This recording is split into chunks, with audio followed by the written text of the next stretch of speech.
On this week's show... No, Gaff. No. I talk about Star Trek Discovery. Oh, Jesus. And I talk about Google has said don't panic. 42. What do you expect me to do with that? Stick it in your ear. What? It's only a little one. And I talk about The Gifted. Not myself for once. This isn't just about hiding mutants anymore. It's a matter of survival. Sit back, relax, and grab a cup of tea. Hello, ladies and gentlemen, boys and girls, gamers, geezers, geeks alike, and people who identify themselves as nuclear submarines. What? Put that in your fucking pipe and smoke it, that's right.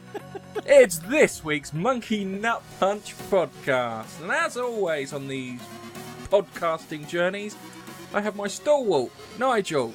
Say hello, Nigel. Hello, Nigel. And from the deepest, darkest, blackest of lagoons, it's Keith. Say hello, Keith. Hello, Keith. He's been identified then. Yeah. Right, so on this week's podcast, we'll be talking about Star Trek Discovery again, and I will be less ranty. The Google Pixel 2? The new Pixel 2! The Pixel 2. And Keith will be talking about something called Gifted, which I'm sure was associated with Amazon or something along those lines. Like those days out, track days. No, it's a new skydiving, this sort of thing. Alright, so I'm going to kick this off. I'm going to talk about Star Trek Discovery, and I'm going to try and keep it brief and as less ranty as possible. First things first. Oh, this episode's far, far, far better than those first two episodes that I watched. Far better. But does that not piss you off that bit more? No, it doesn't, because there's still stupid things in it, yeah? Burnham is still walking around with a face that you'd like to punch, yeah? Who, Michael? Michael Burnham. Ridiculous. Sounds like a fucking BBC News presenter. I'm Michael Burnham, and here's the 6 o'clock news. Did you notice in the episode there were a couple of lines basically saying, what kind of name is Michael? Why are you called Michael? They reference it in the actual episode. Yeah. Good. True. I'm hoping that there's some sort of underlying feature going on here. Yes. The first problem I think I said, I don't know if I got it into the rant because it may have missed because of the first recording. But Hollywood, science, isn't magic. Yeah? Because pixie dust does not fold space. No matter how well you label it up. Yeah? Blue floaty pixie dust is not science. Okay? There's two ways of doing it. We found an unknown substance with a weird thingy and we're studying it. And don't tell us what it is. We can live with that. Yeah? Give it a name. But don't try and fucking explain it as you're sitting there saying, oh, these spores from these planets are all quantum entangled. And therefore we can go. No, you can't go there, because the moment you fucking try to do it, if you know anything about quantum reality, the moment you go to observe it, it changes. Therefore you can't use it.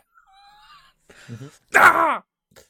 But the episode was better. Michael Burnham was clearly the worst character in the entire fucking thing. Yeah. No. Who was the worst character? No, I don't agree with you there.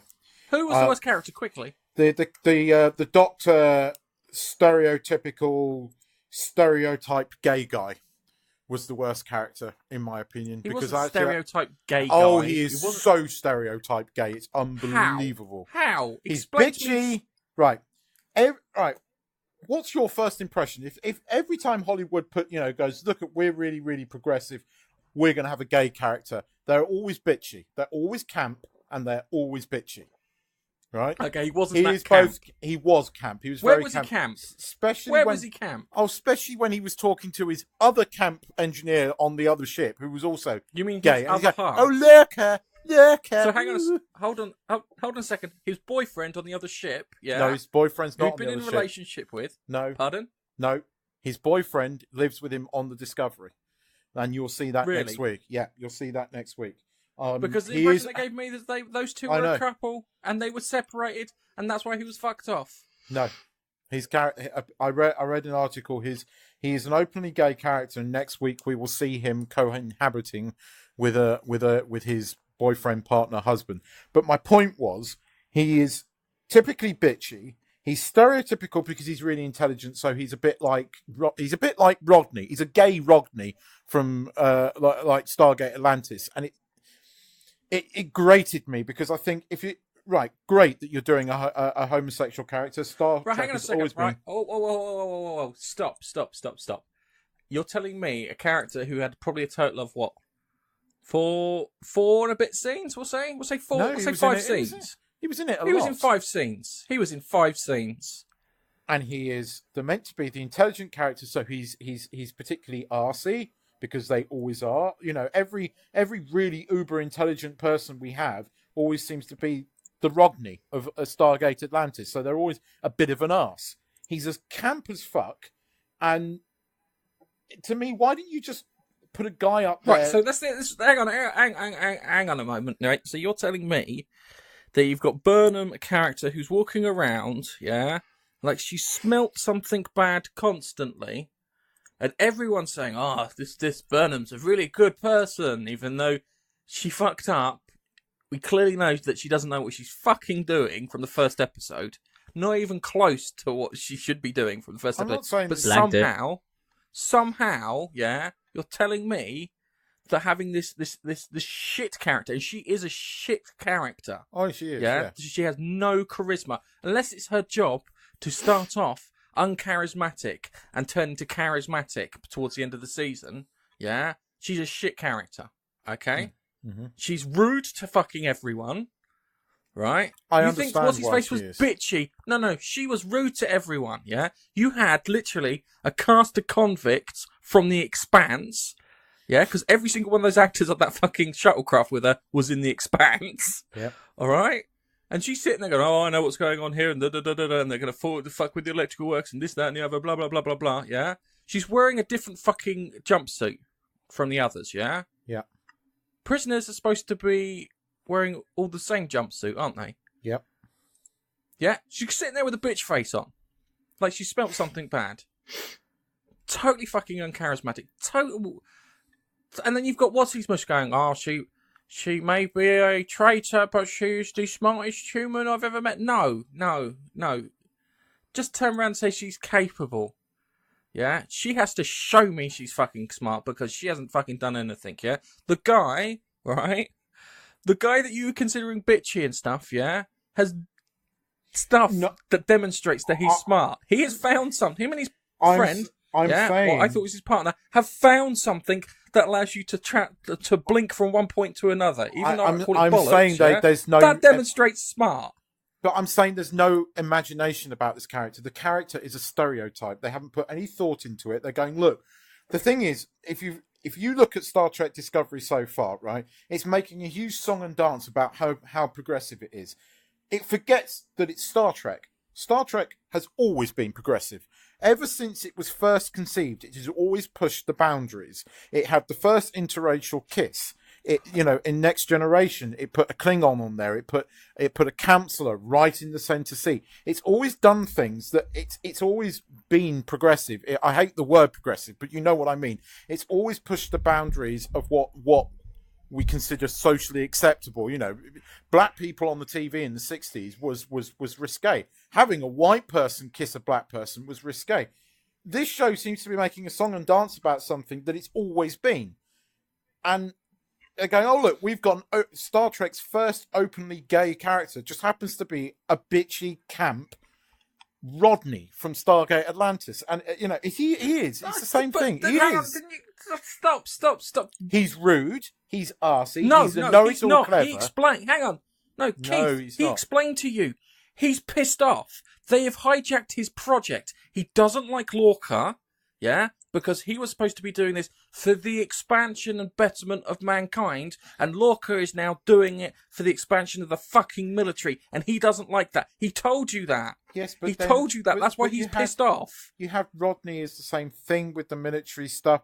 I'm sorry. He reminds me of it just doesn't gel with me.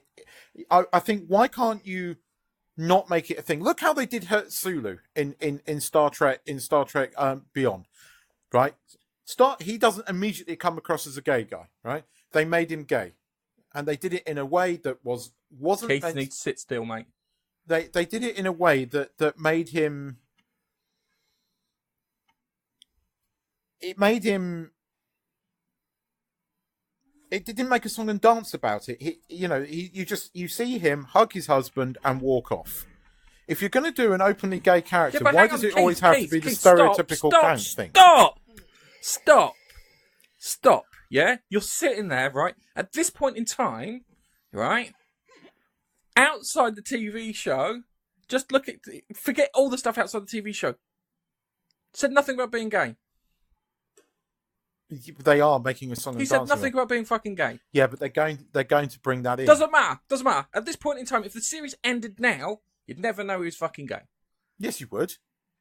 No, you wouldn't. Oh, come on. No, seriously. Just look at it like this, yeah? If the series ended now, if that was it did that first episode, that episode has just been cancelled, yeah? No episodes came out. None of this stuff about that character being openly gay came out. You wouldn't have come across that. You've used external information in order to make an internal judgment. And you can't separate from that. I knew he was gay right from the minute he walked in because of the campness. And they were making a thing about the campness. Yeah, you did. The minute he walked in and he was immediately... What evidence? What evidence? Hang on. What evidence, yeah? When we talked about it last week, I provided you with examples of Burnham being crap. Yeah, I agree with you. Couldn't predict a storm, had no fucking emotional control, yeah? Right? Went out into a fucking asteroid belt full of radiation which make her infertile and give her a fucking cancer, yeah? And she's supposed to be clever. But they had the magic spinning machine that made her all better again. That doesn't fucking matter. That doesn't matter. Now, what you're doing is you're saying you don't like this character because he comes across as camp, yeah? You can't give me any evidence apart from he's a bit bitchy. I gave you evidence why he was bitchy because he says directly why he was bitchy and why he was annoyed. For as far as I can say, that was almost an apology. Yeah? That was almost an apology from that character, but he's still wound up. He's still in an emotional state, yeah? Because what I thought was his lover, because I thought because I already read into the I think he's gay bit, yeah? Yeah. I thought he died on the ship over there. But if I take it away and say that's his best mate that he was working with, and he fucking died over there, he's still going to be wound up and he's still going to be fucking emotional. Because that's the way the character works. Yeah? It is, isn't it? Mm-hmm. I still think he's I'm fucking defending Star Trek Discovery. What have you fucking made me do? Seriously, what have you made me do? I don't agree. I don't agree with you that the third episode was way better because I think it's less Star Trek by the minute. Actually, I've watched this episode 3 times and I find it less Star Trek by the minute. You see the whole okay, and I will explain that better. No. Hang on a second. The reason I didn't like it. Look, right. I can accept it's Star Trek. It's trying to do something new. I'll accept that. Yeah. But as I said before, with these things, if you replace someone or swap them over with someone of a different gender or race or any of this thing, you can do it. But it can't be shit. That's the general rule. Yeah, if you're going to do it, it's like Idris Elba, yeah, his character in Thor is supposed to be a white guy. But he's not. He's Idris Elba. Do you know why? Because Idris Elba isn't shit. Well, so was the original Nick Fury. So, yeah, exactly. Because Samuel L. Jackson, and Nigel attests to this, won't you, Nigel, isn't shit. No, he's not. And that's when it works. That's when it works. When you sit there and you go, do you know what? He'd make a fucking great thing regardless. And everyone goes, yeah, and that works. All right? But, yeah, if you're going to do Star Trek, yeah, and you're going to put it in the Star Trek universe, all right, you've got to do it, but it can't be shit.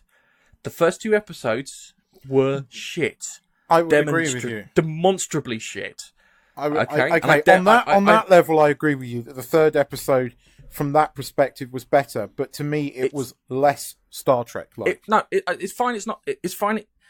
No, it's not fine. I can live without it being Star Trek. I'll explain in a moment. I can live without it being Star Trek. Okay.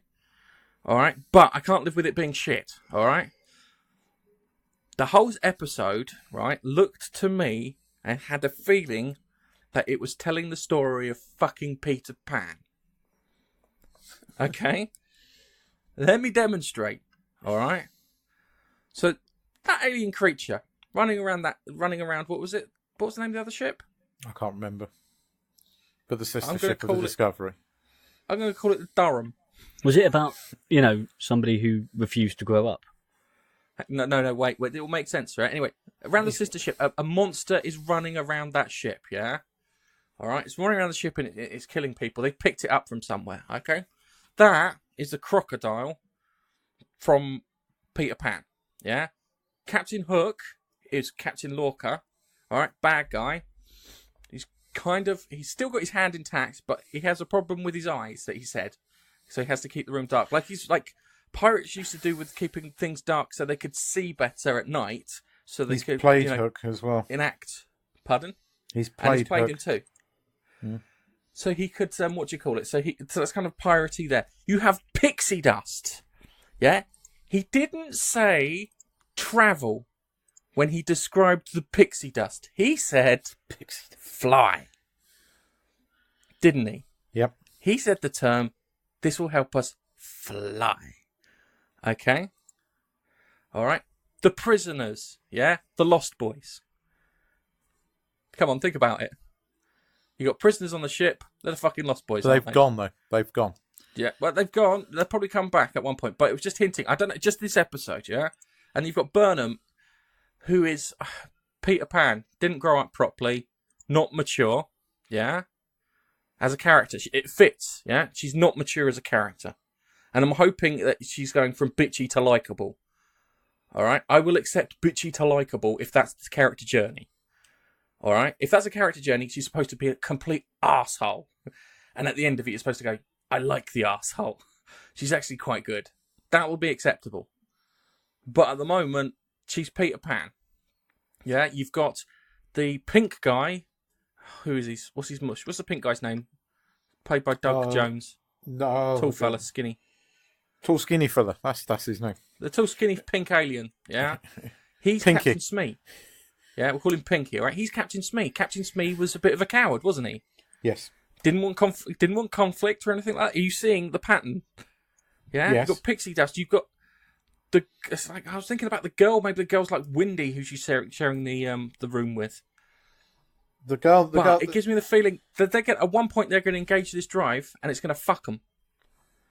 Well, the drive's not going to work because this is set 10 years.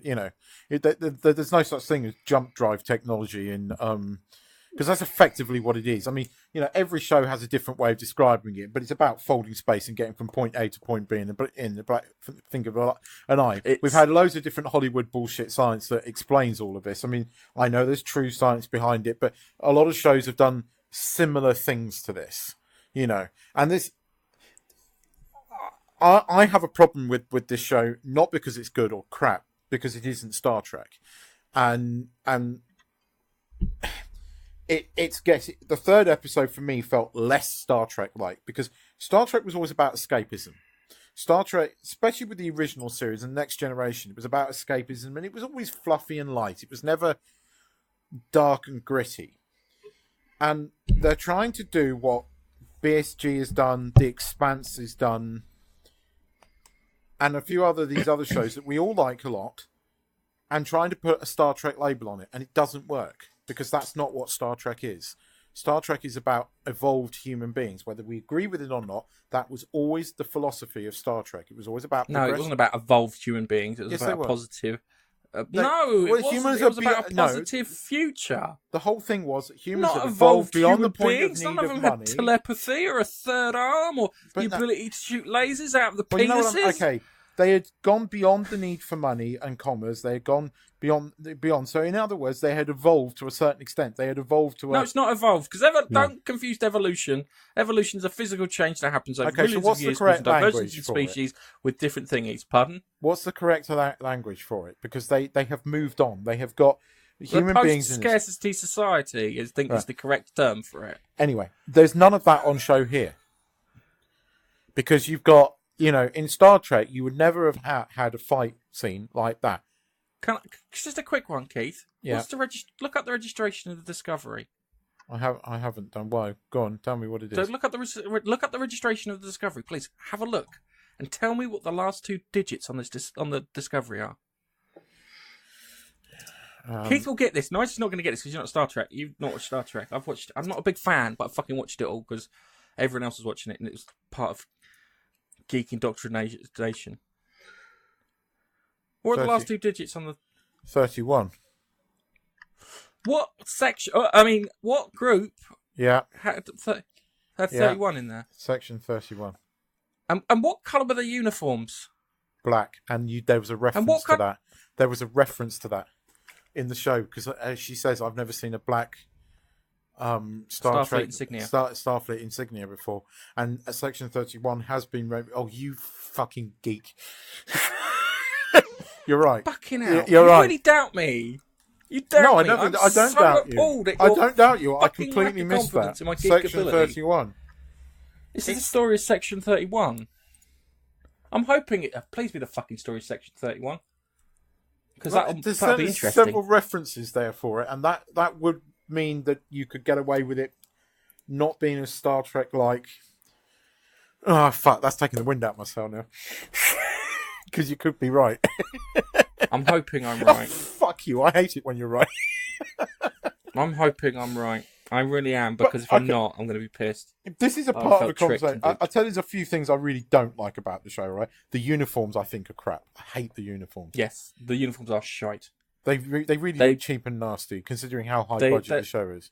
What do you call it? They're halfway between the ones from Enterprise, but with the kind of decorations from the original series, if that makes sense. They're not, though. You had the jumpsuits in Enterprise were quite nice. You could have an evolution of the two of these. These are the silver and the gold. I mean, and the blue is just wrong. It doesn't quite work. No, I really don't like the uniforms. It's the only thing I don't like about the aesthetics of the show, because the rest of it I really do like, even though it's still quite dark. But if it's Section 31, it would explain a fucking lot. So it would explain a hell of a lot. Oh, for fuck's sake! I'm just saying. No, you're not. You're trying to take the fucking wind out of myself. You're trying to deflate my bag of angst. I may have had an argument with someone else who pointed this out to me. Yeah, all right. Fair enough. But they could have a good point. It may not completely originate from me, but may originate from someone at work I may have had a chat with. But the one thing we can agree on, I think, is that there's another show on at the moment that's more Star Trek than this. Yes. And it's... I'm not joking. I watched episodes 3 and 4, and I forgot I was actually watching the Orville. I really enjoyed episode 3. I thought that was you see, at first I thought, oh fuck, they're doing a Dyson fit. Then I realised it was like a colony ship. But even then, what a fantastic idea. That's episode 4. Is it? That's episode 4 with Liam Neeson in it, yeah. Episode 3 is the one with the baby. Ah, yes, the baby. Sorry, yeah, 3 is the baby, 2 is the zoo, and we all know about 1. Yeah, so 4 is a colony ship. It's not a spoiler for you, and then 5 is another one on that, which has got. I can't. Hang on a second. He got Liam Neeson in that. I know. Right at the end, I'm watching that. It's fucking Liam Neeson. Never said that Liam Neeson was in the episode. When I heard the voice, that's I went, pretty cool. That's fucking Liam Neeson. And then they show a preview of next week. It's like, that's Charlize Theron. Fuck me, they're getting some big Hollywood names in this. Apparently, Jonathan Frakes is directing. Yeah. And Patrick Stewart's saying he's going to turn up for an episode. It'd be pretty, well, of course he is. He's mates with Seth MacFarlane. You know that Seth MacFarlane's going to get him in there.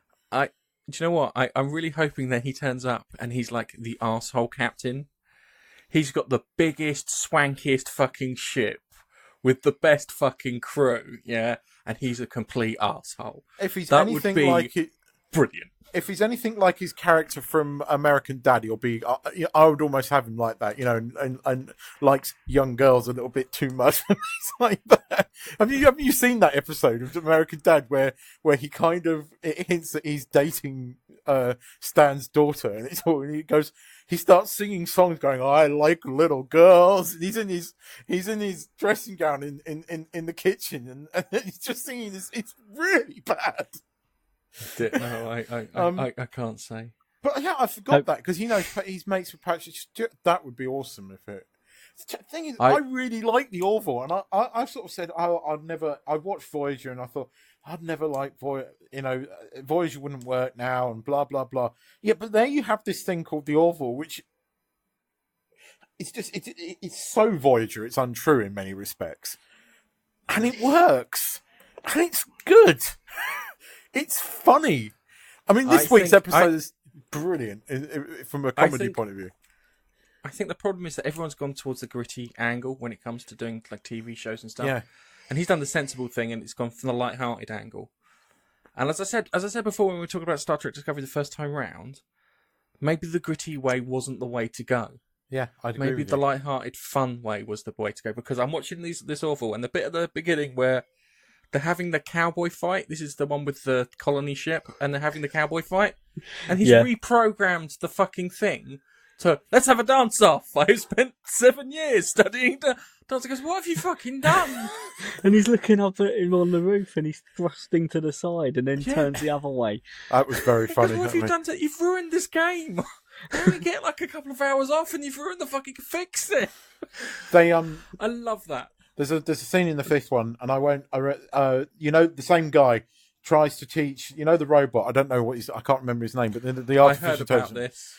It's pranking each other. They teach him, so he turns up with Mr. Potato Head all over him, and it's funny. I just burst out laughing when he walks onto the bridge. He just walks on his Mr. Potato Head. It's really but funny. apparently the robot gets him back by Yes. cutting his fucking leg off. Yes, he wakes up and his leg's gone.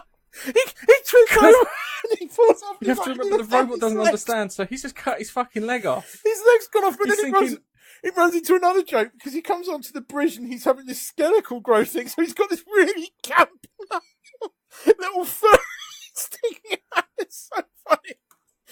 That's the I'll thing, have to right? watch it. Comedically, it is more Star Trek than it is funny, but there are moments in it that are just hilarious. And it's everything Star Trek what was, plus quite good comedy. And it's escapism. It works. But- it's light-hearted and it's entertaining and it's funny. I think that's the key behind it, because to do the Star Trek bit and throw a bit of humour in it, it makes you feel good. Yeah, it Because does. you have to say that with it, I thought the third episode was a bit of a downer. Yeah, It was, Yeah. but it made it. But it did. Yes, it was at the end. It was a bit of a downer, but it did what Star Trek always used to do and make points and make points about the time it was set in. In the 60s, it was always it was being progressive and it was making points, and that's what the Orville does as well. It's taking on that mantle a little bit, so it is dealing with things that are going on, but it's doing it in a way. Yeah, it was a bit of a downer, but then you got that brilliant fourth episode, and then the fifth episode was really, really good as well. So I did like the fact that they were trying to tell him that what he was trying to do to his daughter was bad, and the only thing that worked was the fucking showing him the Rudolph Red-Nosed Reindeer. yeah, that was brilliant. And he was like, "Oh, it's like kind of they I tried get the reasoning with feeling- him, but two drunks on a sofa showing I him got an the- old Christmas cartoon." Also, I don't think that was. I just thought they went there to just have a few beers and whatnot, and I don't know. It felt like that wasn't even pre-planned by those two. They just went, "Oh, let's just watch a fucking film." I don't know. Because those two are more pranksters than anything, and I don't think they'd get involved in the politics of shit like that. So I just think those two popped up at his apartment and gone, "Beers, mate? Yeah, let's watch a flick. Whatever. Let's get your mind off things." It's the bit And then where that's why they looked a bit shocked after they finished, and they've gone, "You took all of that from Rudolph?" there's the bit that got What? me was the fact that they turned around and looked at it and goes, "Has he just left his baby in With care of two two drunk people?" And he went, "Yep, Yes, he has. just like my dad." The fifth See, one, that's the thing. That's the thing. That's the difference between like a character like fucking Burnham and any one of the fucking cast. Even the blob creature's got more charisma. the blob, but the blob's He's in it. trying Is it on comical. with the The blob's in doctor. every I week. love that. Where it's like, kind of, we're not compatible, and all of a sudden this little tendril pops This out. And goes, hand "Oh yeah, there's more where that came from." See, a lot of the critics have said, have criticised it for its dick and fart jokes, but I like Family Guy, and I'm not going to. It works Keith. for I me. don't like Family Guy. Keith. Yeah. I don't Critics. like it. The name critic Yeah, I know. is in the name. You know, they're not reviewers, are they? They're critics. So they're going to look into the shit things about anything and not really mention the good stuff. They're a critic. They're critiquing it, and they're not particularly going to give it a good review because of that. They should just call themselves review, give and do a balanced review of things, like say what they like about it, not just the shit they don't like. And they focus heavily on the shit they don't like. So I like to just ignore all the critics and just watch it, make my own fucking mind up. Oh no, I agree with you. I always do ignore them. I just It's don't bollocks. understand. Critiquing shit. I don't understand Bollocks, why man. they keep criticising this, because to me, It's they're because saying it's they unbalancaced, and it's not. It's because there's a thing that the critics have got with Seth MacFarlane. Yeah. They've got they grind a real axe with him. Here, look, let me share my screen with you guys. I want to show you something. I think this is pretty important. So here we go. So let me show you the screen. Right. So this is the Rotten Tomatoes page for Star Trek Discovery. All right. Yeah. So the critics have certified this fresh 87%. Yeah. Jesus. Audience score 60%. Yeah. And audience score 60%. Now look at the Orville. Yeah. Critics 20%. Audience 91%. Clearly, in this case, the critics haven't got a fucking clue. No, they haven't. Look, That's because top critics 8%. That's because, like I just said, they've gone and watched Star Trek Discovery, and they've gone, yeah, it kind of really is good. I like this sort of crap. And the fucking audience, not really. The audience, they're just not in tune with the audience. Critics are not in tune with the audience that they're aiming at. I do think Why not get somebody who... You've got the Orville, right? So get a critic or a reviewer who likes that sort of thing. Then, when they go to watch it, they know what they're actually looking for and what the actual audience type would be for this sort of thing.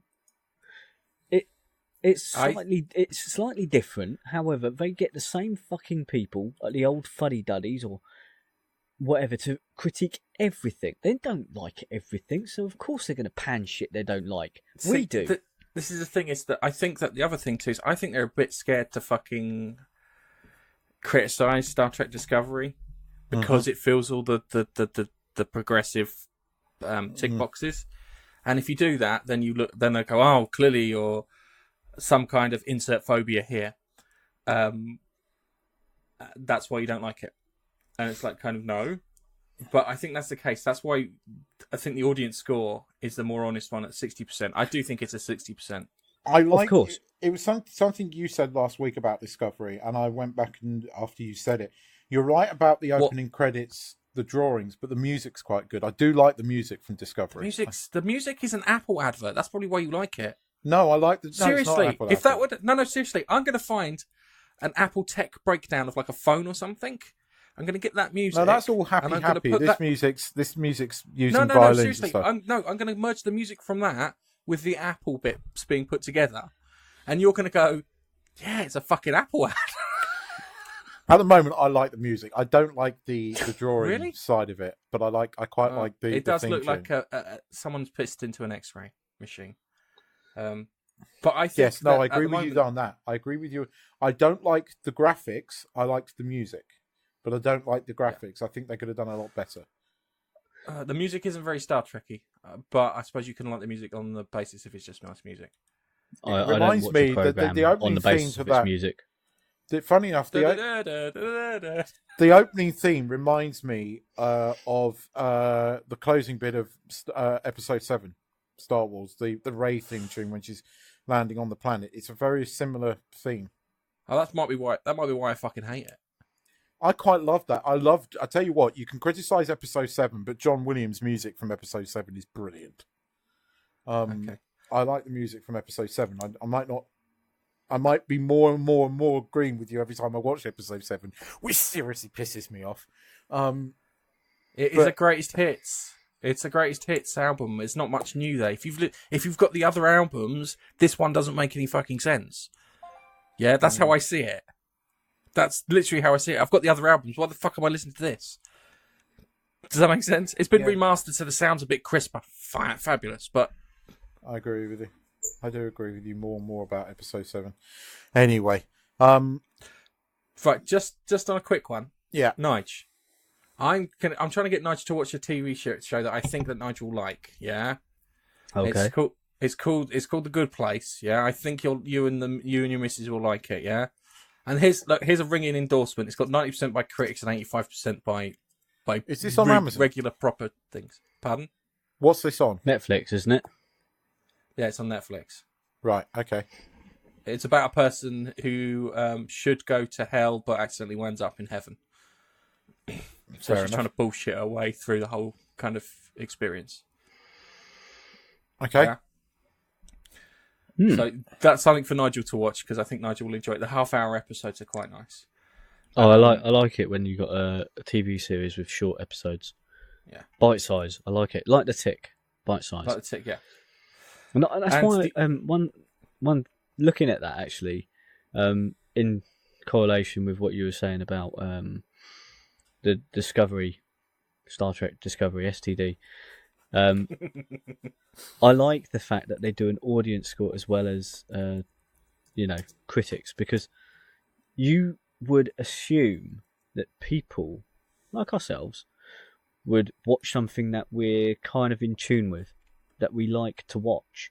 So people who actually review it on here, like normal people like you and I, would mean that they're more in tune with what you like, and they've watched it in the same vein as you. You've gone, I was expecting greatness, but I was actually let down, and it's not kind of what I was looking for.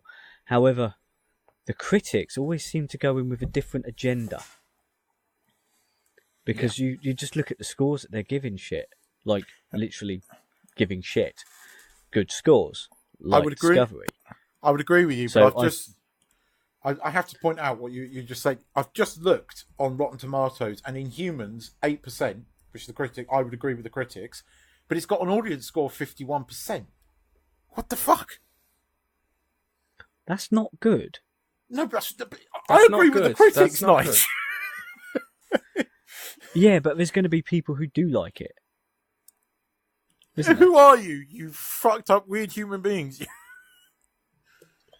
I'm not even going to bother watching it because I know Don't. you don't think it's any good, so I'm just not going to bother. Yeah, and Keith likes any old shite. And he does, and He does. Keith, Really, he likes anything. If he doesn't like it, it is shit. it I really try is to be crap. positive about things. Hang on a second. I'm a picky motherfucker. Yeah. Yeah, I'm a genuine picky motherfucker. Keith don't care. You put it in front of him, he will consume it. Yeah. Yep. And if he says it's shit, it's shit. It really is. That's a fucking condemnation. I don't know if they have to take that as a compliment or so. No, it is a weird compliment. Bit backhanded slightly. All right. Backhanded compliment, yeah. I admit, I watch a lot of shit, and I will watch any old. I'll watch stuff that other people think is shit, and I know it's shit, but sometimes it just switch off brain stuff, and I can watch it. But fuck me, the humans is so bad. I can't watch it. It's just so bad. I'm trying to apply Gareth's 4-episode rule to it. I've got the 3rd episode of it, and I purposely haven't watched it yet. I'm just like, I can't bring myself to watch this. Just don't gonna put abandon yourself through it, mate. If you can't do it, then abandon it. I don't know. No shame. I should do your 4-episode rule. I should apply your 4-episode rule. I'll happily watch Discovery, even though, I've watched all 3 episodes so far at least 3 times over. Partly because I knew that we would be, talking about it on the podcast. But And you missed so fucking much. How's me watched it once? you picked missed up the on Section more than you 31 did? thing, as you just admitted. And I didn't miss it. I just didn't think about it. I forgot the bit about the. I knew it was significant when I watched it every time, and every time it went out of my brain is when she pointed out the black insignia. Black insignia, yeah. I knew same it here. was significant. My subconscious was yelling at me, going, "Section 31. It's obvious," but everything else is going on. I've forgotten it every time, which is really bugging me now because I would have spotted that before. I'm getting old. I'm slowing down. You were never there, Keith. Fuck you. Right, you do realise we've been whittering on about Star Trek Discovery for 40 minutes again. No, we've been talking about... Hang on a second. No, we were talking about Orville. We just smattered with Star Trek Discovery. We didn't talk about it that long, okay? You've basically had an Orville sandwich, haven't you? Star Trek Discovery, Orville, back to Star Trek. Yeah. Consensus is Orville's better. Yeah, at the moment it is. Yeah, I think Nigel should tell me about this Google phone because I don't know a lot about it. Other than the fact that they seem to have invented the Babelfish or Babelfish. Tell us about the Google Pixel because you saw something and you said this is so exciting. Now, all right, Google, as you might have known, they've brought out a phone. Was it 2 years ago or something like that? I can't remember what it's called. Pixel something. But they've obviously decided to bring out a new one, an updated version. So the original. Sorry, the original Pixel was made by LG, though, wasn't it? And Google were just slapping their name on it. No, the original Pixel was made by Huawei. Ah, I knew it was another company making it for Google. Right. Yeah, because I think they were going to get it made by LG, but LG wanted to put made by LG on it. And haven't they just bought? Haven't Google just bought HTC? No, they've bought they've hired a load of HTC developers. Right. Okay. They may have bought HTC actually. I don't know, but I know they've got a lot of HTC developers. Sorry, Nigel, I didn't mean to interrupt. I was just trying to clear it in my head as to what phone you were talking about before.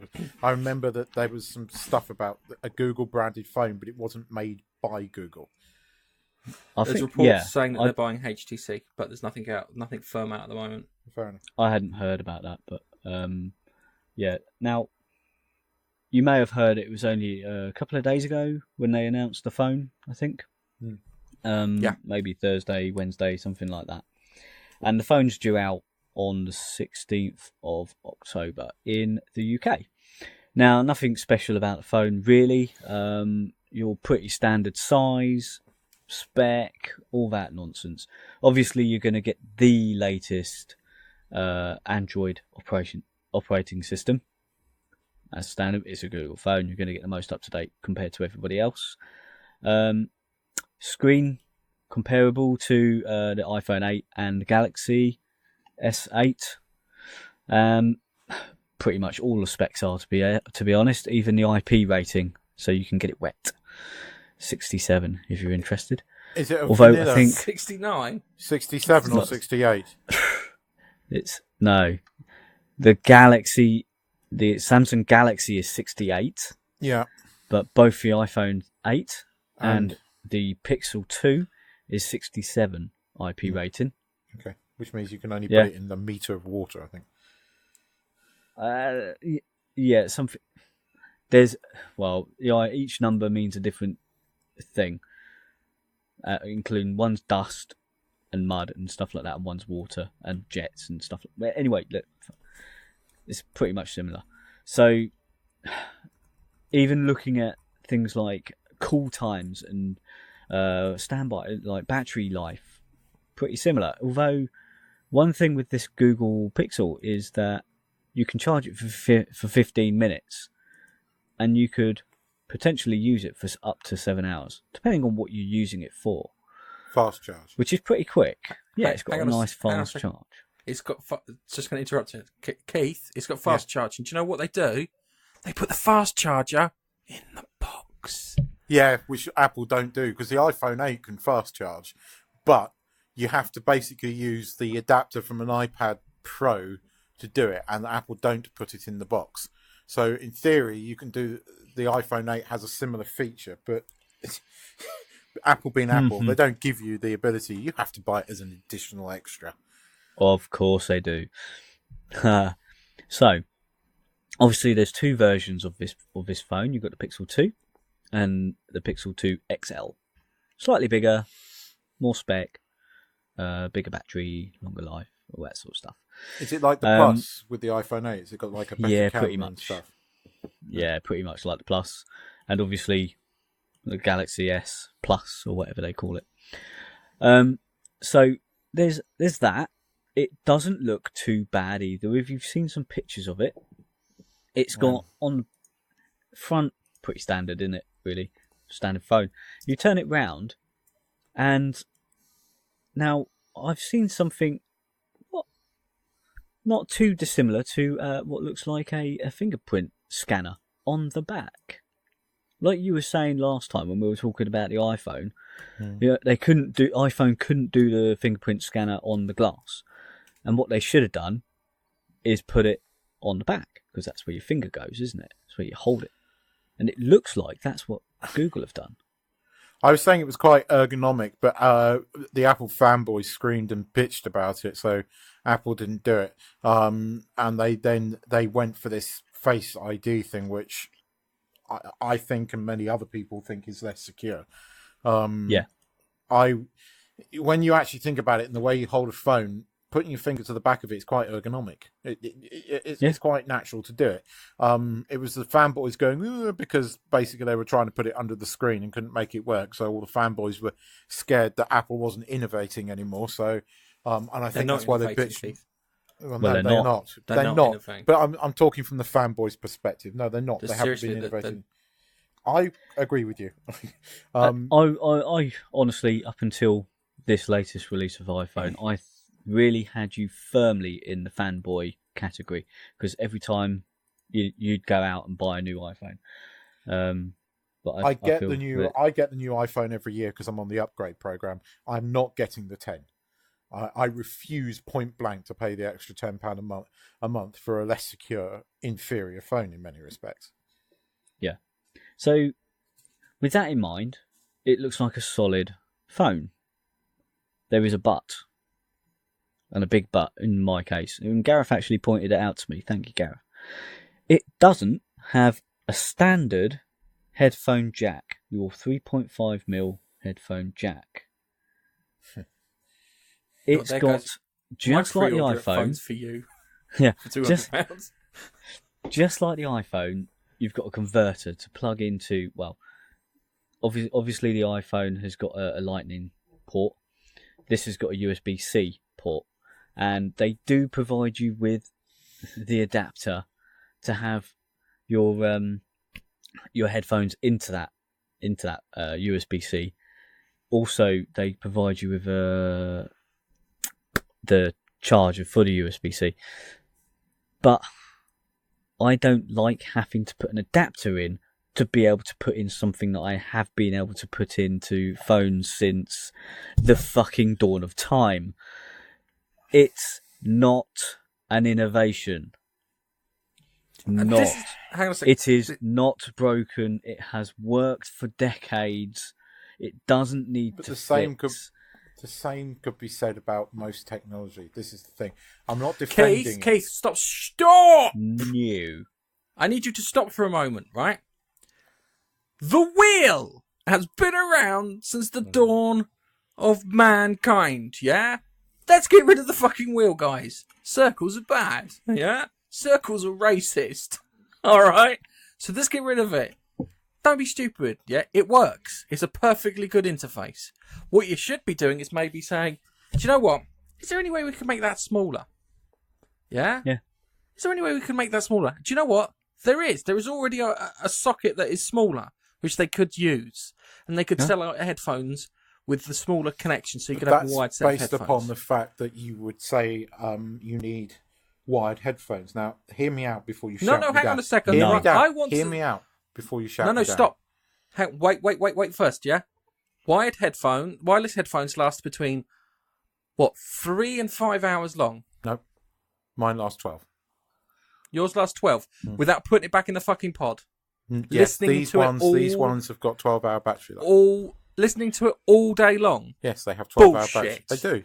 Because they use the W1 chip. The Beats Solo 3 have 40 hours. Bullshit, because I looked at the fucking earpods and they said they lasted These are not 5 earpods. to 4 hours. These are not earpods. These are Beats ones. The earpods are 5 hours. And I use I have got a pair of whatever they're called, AirPods, and I use those at night because when I'm lying in bed, I hate wires, so I use those at night.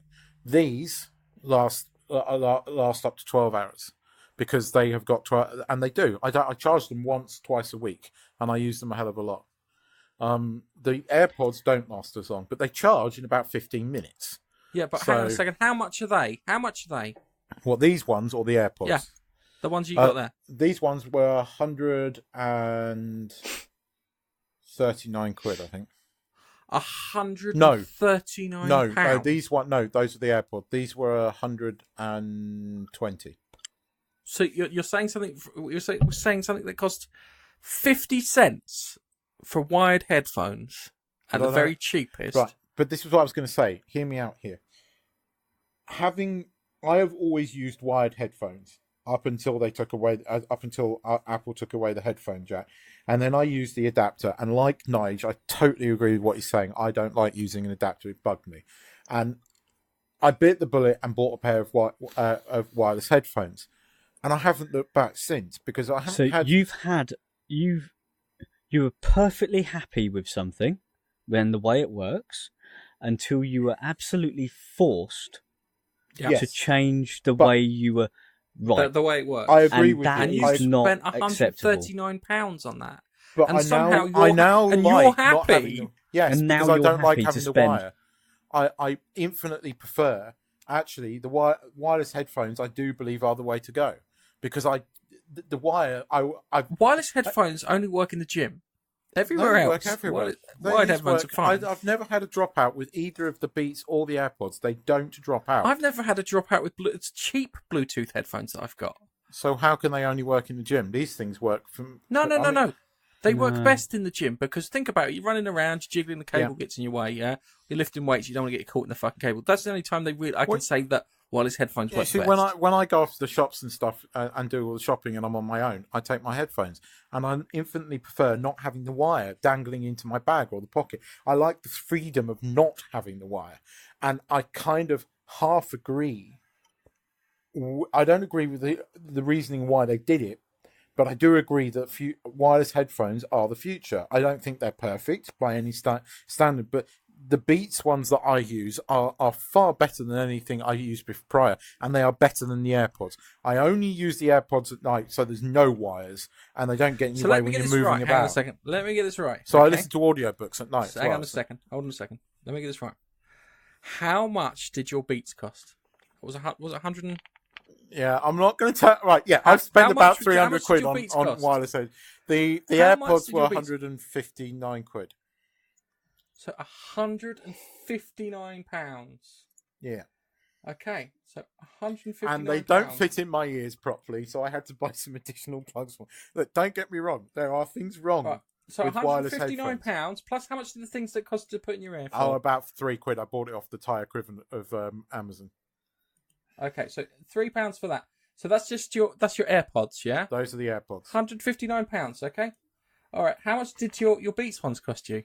120, but they're better because they're in 120. They're in ear, which I infinitely prefer. And right, so let's get this the right. battery You life spent on the them equivalent. Is better. Hang on a second. You spent the equivalent on a PlayStation or an Xbox One on headphones. Purely because they took away a 3.5 Seriously, because they took away, they fleeced you for £300 and you're happy. No. They fleeced you for £300. I'm saying that I actually prefer them to wired headphones. Of course you preferred them. You spent £300 on it. If you didn't prefer them, how would you justify spending £300? The wire doesn't get in the way. You know, the perfect wired headphone would be, to me, there's something I don't like about these. They've got a wire on them. I wish the AirPods were in ear, because the AirPods don't fit in my ears properly. That's the whole reason I got these. Because when I'm walking around or I'm at the gym, the AirPods don't work for me. They fall out my ears. Whereas these don't. And they're in ear and they block all the sound out. So literally when you're on the walker or something, I can just escape the world with these in-ear things. But bugs me is the wire. Because the wire still gets caught around my neck. And sometimes it pulls the headphones out. So what I'm saying is the concept of the AirPods without any wires at all, I really quite like. Because I found the wire quite irritating. I always have. Ever since. But I've always stuck with in-ear with wired headphones because they've always worked better. These work pretty well. I just wish they didn't have the cable around them. I wish they were fucking 20 quid a piece. Seriously. Well, the technology For there. what you paid out for, you could buy 28 Sony deep bass Gareth, I use both of these headphones with smart headphones. control and a mic. I use my headphones up to 8 or 9 hours a day. So That's the day. reason. Hang on a second. I've got wireless headphones. Yeah, they don't last 8 or 9 hours a day. These do. You're probably not using them a fucking 8 or 9 hours a day. I am. These do. They are a registered 12-hour battery life. Okay, What's the right. make? Listen, we could go on arguing about this, but fact is, 2 outrank 1, and we both agree that ditching the 3.5mm jack, which is tried and tested technology, and you could in fact improve on that 3.5mm jack and the functionality and everything if you wanted, but they just haven't. Or they could make it smaller, but they haven't. They've gone away with it completely. So you got instead something sticking out of the phone, rather than having that nice smooth phone and the nice edges and stuff. You then got to plug in an adapter which will stick out however long the bit is that you'd normally stick in, a centimetre and a half out from the phone, in addition to the phone.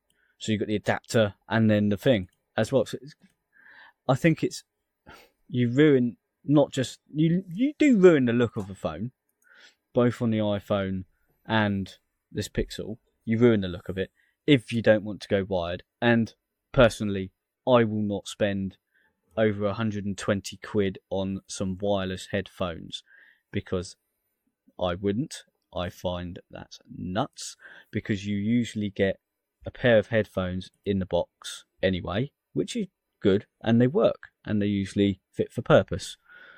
What's the point in changing a tried and tested thing?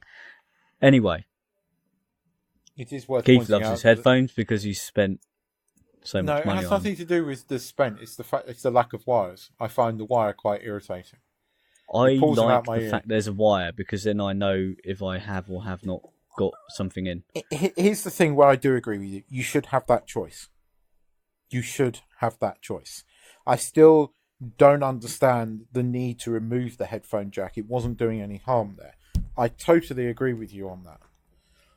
I am just saying that even if I had the headphone jack magically come back, I don't think I would use it, because I you already spent that money. So... Well, no, I mean, the other thing... It's easy, Keith. It's easy. That makes sense from your perspective.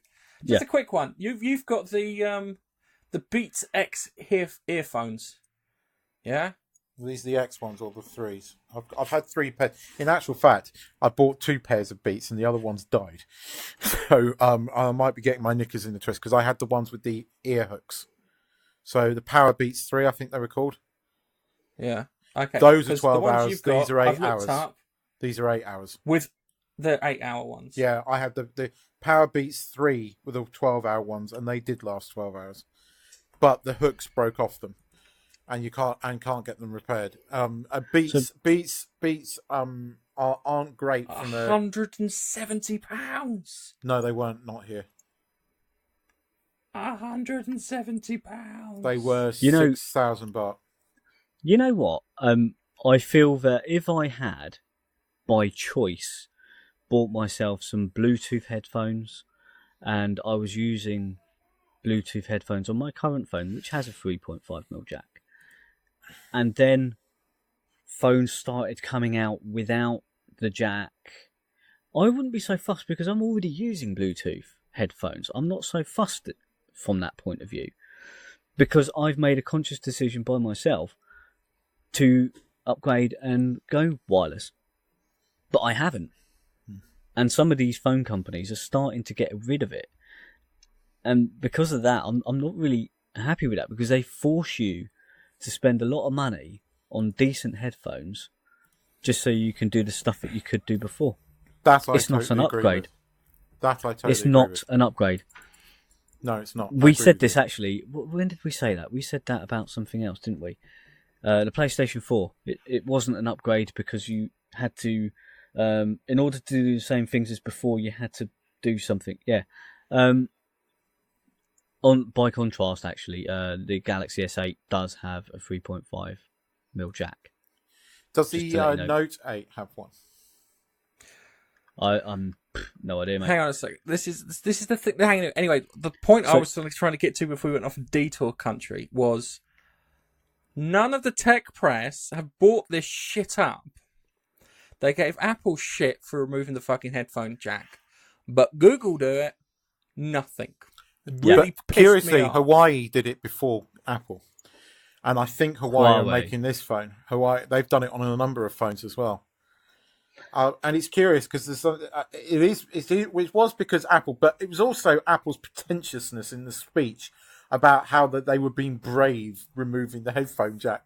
That is the bit that before that I was getting quite pissed because the tech press was having to go at them. If it had been another company, the tech press wouldn't have done it. The minute Apple went, look at how brave we are for doing it. So I went, right, no, fuck it. Give them as much shit as possible because after that, fuck off. There's nothing brave about it. There's nothing upgrading about it. It's removing something that was there. I totally agree with that. And I totally agree with what you're saying. Going, we're removing it in order to provide you with this separate item, which you can buy for £169 or whatever. Yeah. We're removing something to give you something back so you can pay more. Sorry, not having it. Nigel, on that, we totally agree. I'm 100% with you on that. Now, the reason why I bring this up and why I'm a bit pissed off about that whole thing, about this whole jack thing, is because there is something that I am incredibly interested in, which Google released at the same time, and it's the Google Pixel Buds, which, amongst other things that you would expect for your, your headphones to do with the mic and whatnot, it also can do real-time translation. However, they're Bluetooth because obviously they're made to run with your Pixel 2. I saw them demonstrate the real-time translation on stage, yeah. Okay. And naturally they picked what looked best on stage because they're not morons. Of course they would. And then I saw the people then do it behind stage with the stuff. Mm-hmm. Yeah, and you had this guy. He was talking. I think it was on CNET, and he had this guy. He was talking Japanese to this woman. Okay. And it was going backwards and forth, and it's laggier than they show. Yeah. But it fucking works. And but it's still using Google Translate, which is. Google Translate's changing. But you do get a bit of shit with Google Translate. Any translation company will, if you type it in to Google or any other program or stuff, it's the grammar really fucks it up sometimes. Exactly the same price, by the way, as the AirPods. They're £159. They are. However, these do translate using Google Translate, but they also got a way of charging. They've got a little box, and when you want to charge them, obviously the box has its own charge, so you plug the box in to the mains, and you charge the box up, and then it will wirelessly charge the headphones when you place them in the box. That's how they do the charging of the headphones. A little bit gimmicky. It's not. But it's quite. It probably would take away any sort of port, any requirement for a port, so they can make it a little bit slimmer, because they've got to get, in order to do the translation thing on them, in the right earbud, you need to touch it. Yeah, so you need to tap the side, a bit like you would with Star Trek. You tap the badge, you tap their earbud, and then you tell it what you want it to do. You do that translate with the from Japanese. You do that with the AirPods to activate Siri. Yeah, but it's got a thing where it goes, you swipe it up and down, yeah, and it's like kind of loud, move the track, talk to Google Assistant. You've got similar tap thing. It's all about taps on the AirPods. So if you tap quickly twice, it skips the track and blah, blah, blah. It's a similar thing. The case, AirPods have a charging case as well, because they've only got 5-hour battery life. So you put them back in, the case charges them very quickly. I would say that these look like a slightly better design. I like the look of the case. What I don't like is, again, they're not proper in-ear headphones, and I think in-ear headphones are better. Like these ones I've got here, the Beat X ones, which have got the nice little bud bit that goes in the ear. These don't fall out my ear. Although they've got this clever little loop thing they're doing with the cable here that I think hooks into your ear, so they might not fall out as quick as the AirPods. I think, looking at that, they do even mention the loop, and I think maybe that loop, you can see on there you've got a couple of beads to stop you from pulling it too far. So I'd imagine you would loop it over your ear, tighten it a bit so it doesn't fall off anywhere, and pluck it in the ear. I don't think that's too bad. I always have trouble with earphones that are in-ear earphones because I've got small head, small ears. You have a tiny head. Seriously, yeah. I could fit one of your heads into one of my shoes. Your head in my shoe because it's that small. I can wear my son's baseball caps, for example. Barely any adjustment, but that's immaterial because obviously whatever people are making with regards to headphones, they've got to take into consideration the variety of people who would want to use it. So whether that be teenagers or adults or people with massive heads and massive ears, whatever, Massive head. Abnormally sized head, or maybe somebody who's got a fucking big afro, you've got to think, you've got to fit something over if you've got over the head. But hey, it doesn't matter as long as they think about these things. But what really caught my attention here was the fact it could translate in real time. They call it real time. Yeah, you've got probably a couple of seconds of lag, haven't you? And you say what you want to say into whatever language you want to say, and you say it in English or whatever your starting language is, and then it himself will not transmit, like a speaker, it would say in the translated language to whoever you're talking to, so they can hear the translation, and then they talk back, and then it translates back to you. So you can almost have a conversation, not quite real time, but that is really appealing, I would say, even if you're doing a lot of travelling. But I do get a feeling that you can use these headphones on any Android phone which has got Android 5.0, which is Lollipop, or above, or higher, or above. It also can be used on iOS 10 or higher. So there's another set of headphones for you to fork out Another £130 No, for I Keith. wouldn't do. I mean, to be honest, I will, if they bring out a set of AirPods with proper in-ear things, those would be the ones that would be perfect for me. They're not perfect for everybody. They're perfect. No. They would be perfect for me. I like the AirPods a lot. I don't like the fact that they don't fit in my ears. This is why I like these. But these bug me because of the cable, and I don't like the cable. Especially at night when I listen to audiobooks and I'm turning around all the time. Having a cable is just annoying. But, again... Let me just clarify something, actually, before we move. I've just reading the requirements. You would need to have the Google Assistant installed on your phone, which may be Android only. I'm not sure. Maybe Keith, you've got an iPhone. The Google Google's Assistant doesn't work on the iPad. Yeah. I've just read the same thing as you have. So I just want to clarify something. You can use the phones, but you won't be able to use the translation. The phones. You can use the earbuds, but you can't use the translation feature of these buds unless you've got an Android. It is quite. It's quite a cool thing. It's kind of a natural evolution of Google of a wireless headphone, really having translation on the fly. It's a bit like these smart speakers. I've had Sonos speakers alone, and then Amazon's Alexa came out, which is still a music speaker, but it also has a built-in assistant thing, and it's quite interesting. Funny enough, Sonos this week announced the new Play One, or the One they're now calling it, which has Alexa built in. Yeah. So which is a good move, I think. As long as you have the option to switch the fucking thing off. Yeah, that's the thing. I'm by no means a conspiracy theorist, but it does kind of worry me that you've got these speakers in the house that are listening all the time. Yeah, I know you see like these, it's not going to be long before there's going to be a Doctor Who episode covering this thing because they had that whole sat-nav taking over the car thing, and I didn't really buy that then, but they could do an episode about smart speakers that could be pretty fucking freaky, Huh? Yeah. Because you've got Alexa, haven't you, Gaz? Yeah, I got Alexa.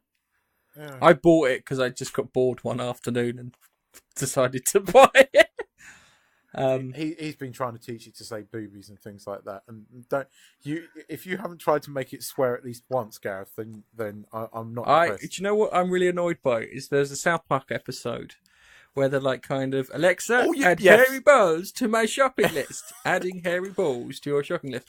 I tried that, and she went, no. Because they'd figured out what people were doing. And did you hear, though? Programmed in, no. Did you hear, though, that episode, when people were viewing it live, was setting off everybody's Alexa? Yeah. There was loads of I heard people that. tweeting, going, South Park's just set off my Alexa. And it was going, add hairy balls to my shopping list. That's why they put that out quite quickly, to stop it happening, because people were bitching and moaning about it. At least they acted quick. Let's just give them that.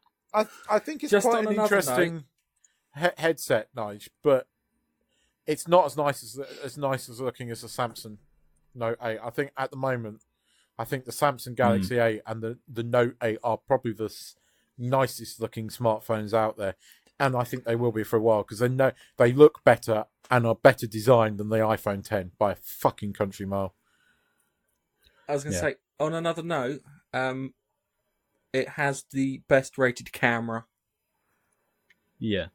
Is that best rated hardware wise? I think probably hardware. DOX you see, mobile. No, it's not. It's got a ton of software in that I've seen. Right. You see, this is because they did a thing where they've only got one aperture on it, because the software can do all the shit that everyone else is trying to do with two cameras. And it can figure the outline out of a person or an object. And I saw them testing it. I have to say, the one thing I am impressed with about my iPhone 7 Plus has been the camera. The camera is brilliant. Low light, it's very capable.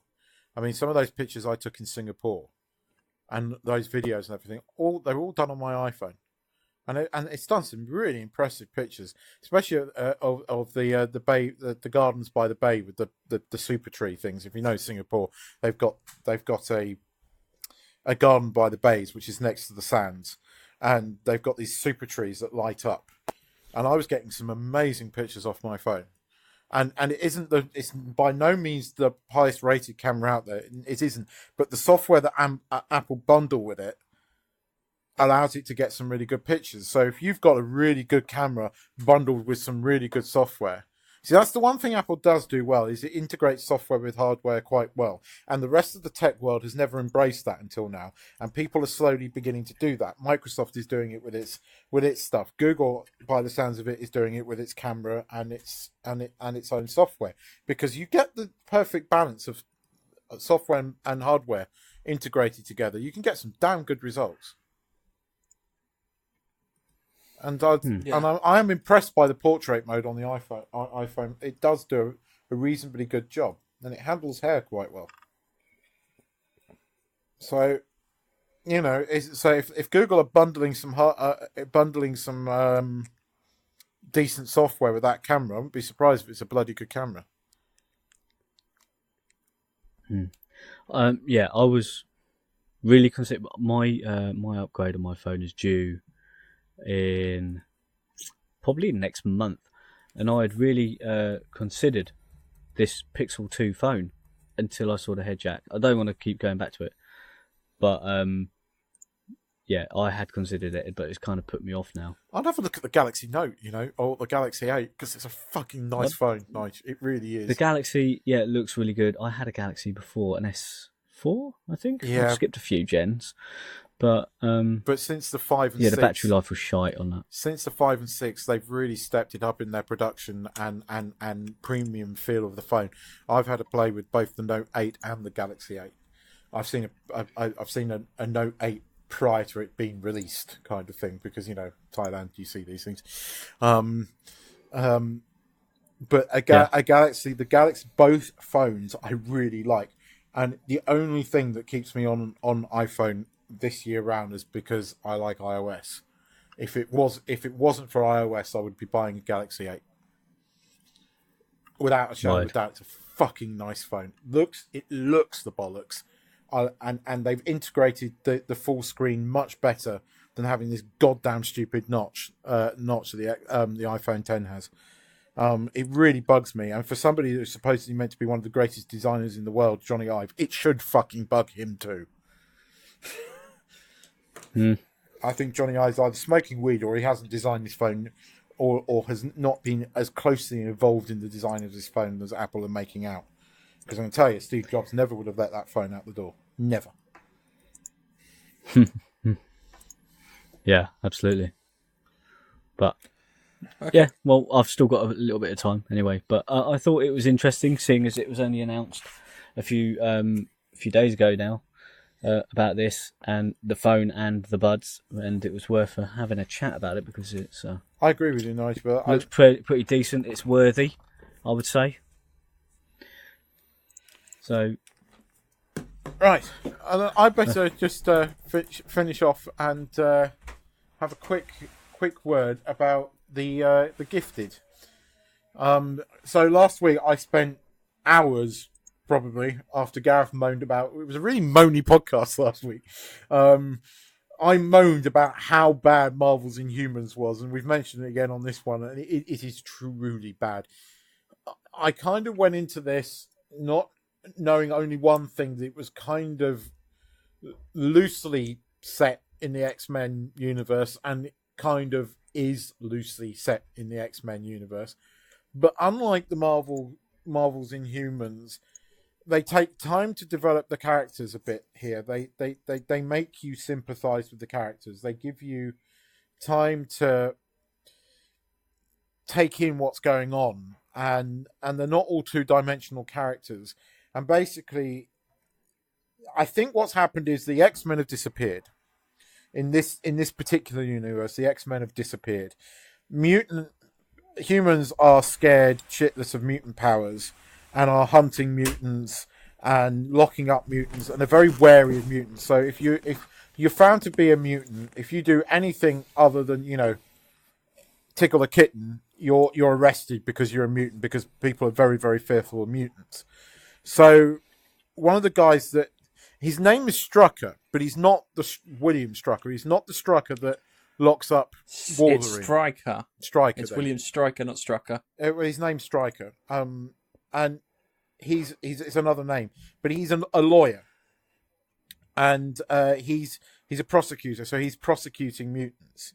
And then it turns out that both his kids have mutant powers, and the son who's been bullied at school basically goes to a dance when he shouldn't do, and the bullies come and get him, and he goes a bit mental, and basically he has telekinetic powers which basically crush the school.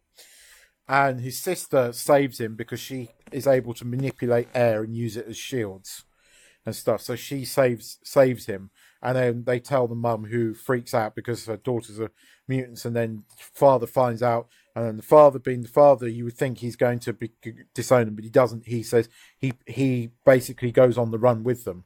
And then they contact this mutant underground, where it's basically a bunch of mutants that get you away from Sentinel services, who are going around with things that look like the fucking drones out of the Matrix, crossed with spiders, hunting them down. What I'm trying to say is this pilot episode looks promising. The kids aren't that irritating, and so far it was quite good. It was quite interesting. It was, it's set in, as I said, it's loosely set in the X-Men universe. Which X-Men universe it's set in, I'm not entirely sure. Is it McAvoy? Is it Patrick Stewart? It's set in a X-Men universe.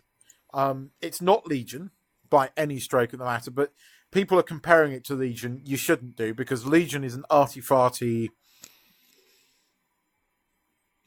Legion. How do you? It's not even in the same universe as Legion. Really, this is more of a CW type teenage show, a bit like Arrow and Flash. It's a bit, in that kind of sort of light and fairy vein. And so far, it's been pretty good. I've only seen one episode. It might get shit, but so far, it's been pretty good. Whereas Legion is more dark, gritty, arty-farty. It's very weird, very artsy. This is a way to... Have you seen Legion? Did either of you watch Legion? I watched the first episode, but I couldn't get into it. I watched all of it, and it was quite good. It got a lot Everyone better. told me it was good. Everyone told me it was good, and the introduction of the Shadow King that's never been really seen on TV outside the cartoons. It was quite good. It was very weird. It was very trippy. But it got better and better and better, and the end of it was really cool. This isn't that. This is, as I said, this is more like a CW show. This wouldn't be out of place on the CW in the States, on the same network as Arrow and Flash and that kind of thing. But I enjoyed it. It's worth watching. Is what I'm saying. I'll give it the 4-episode rule, but it left me in I really want to see the next episode. Whereas in Humans, it's like, do I have to watch this one? Kind of thing. So yeah. What was the name I'm not of this sure. one? It's called The Gifted. The Gifted. And we've got a couple of mutants. One can basically open portals and jump through them. There's another one that can use electric powers, and she's been locked up, but she's pregnant. And there's a couple of others. They're all very beautiful. They're very CWS actors in here. They're all very quite Hollywood handsome. There's not an ugly person in this. Yeah, it's not a normal. Sorry, Nigel. I was going to say sorry to all three of us. What are you talking about? I'm fucking gorgeous. I'm gorgeous. Says the you man- two, just because says the you two man have that- been in that Game owns- of Thrones. Says the man that looks at his mirror every morning, going, "Mirror, mirror on the wall." I swear to God, right? He's probably got a piece of technology that that has like Photoshop engines that slim him up a bit when he looks in the mirror, and he just sees this hunk of a man with a 6-pack. Whereas, well, we see what we see. I'm not going to be unkind because I can't fucking talk. Yeah. Okay.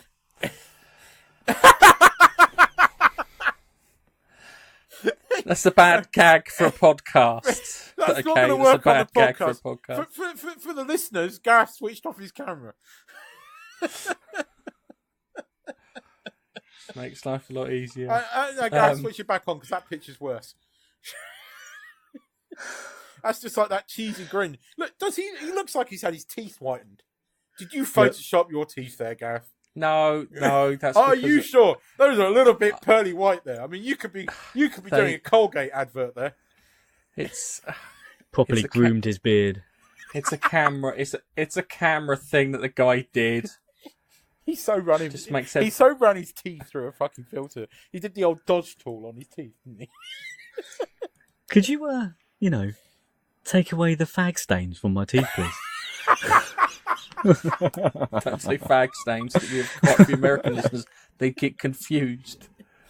Thinking fellatio. Oh dear. Anyway, yeah. So I recommend The Gifted. Okay. So that's interesting. So we're gonna wrap it up. Have I got anything to talk about? I'm sure I had something to talk about. Can't remember what it was. No, Star Trek Discovery took everything up. No, there's a. Yep. Literally, it's taken up all the space in my head at the moment. So what are we going to talk about next week? Well, it'll be whether it passes the 4-episode rule. At the moment, it has to pull off a really good episode. And it's a good episode, not great episode. Technically, you could argue the first 2 episodes weren't part of the show because I No, I'm sorry, still I don't maintain get away that with this that. was the pilot episode, which it was, because it had a Klingon in it for all of about 5 seconds that got eaten by something, and that was it. This was the pilot episode. It would have worked so much better if they'd just done those 2 episodes as flashbacks throughout the next couple of episodes, or if they'd have put it out as like a singular film. and you could have just watched it, saying this is what Star Trek Discovery is going to be like, and then they could go, well, it's not going to be completely like this, but just to whet your appetite, because everyone would have been a bit more forgiving. If they'd sort of said this was a prologue, that, you know, the first 2 episodes were a prologue, the pilot episode's in a couple of weeks, guys, because that episode was the first. I don't think you can truly apply the 4. I think you have to apply a 5-episode rule to this, because that episode was a completely different look, feel, everything. So, anyway, right. I think you're right. We should wrap it up. Put a bow on it. Okay. Put some All right. cream and a cherry on top. All right, fair enough. You can do that. I'll just say thank you guys for listening, and from me, goodbye. One of you fucking pick up the slack, you twats. I was expecting Keith to jump in there because, you know, he likes to always jump. No, He always jumps in. Everyone always interrupts you. I did introduce you first. Well, yeah, right, from me, goodbye. From me, goodbye. The professional one. I'm the professional one. Everyone knows that. You're the Green. You're the plucky comic relief, and Nigel's the one there for sex appeal. Clearly.